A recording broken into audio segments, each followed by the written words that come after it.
আমার ছাগলগুলো এখন বাড়ি যাচ্ছে, তাদের চোরা শেষ হয়ে গেল, তাদের পেট ভর্তি হয়ে গেছে।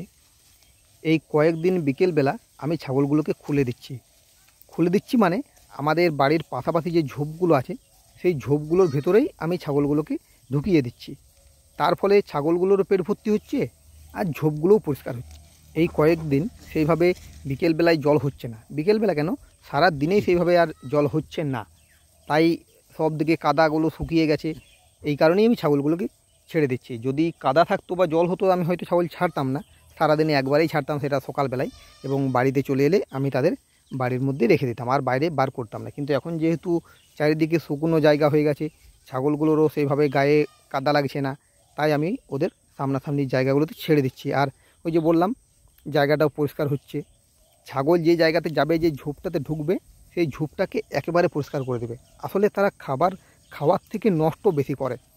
যেহেতু এই লতা গাছগুলো আছে, এই লতা গাছগুলো ছাগলের পায়ে লেগে ছেড়ে যাচ্ছে, কোনো গাছের পাতা তারা খেয়ে দিচ্ছে বা লতাটাকে মাঝে মাঝে কেটে দিচ্ছে, তার ফলে সেই লতাটা 2-3 দিন পর মারা যাচ্ছে এবং আমার বাড়ির সামনাসামনি জায়গাগুলো পরিষ্কার হচ্ছে।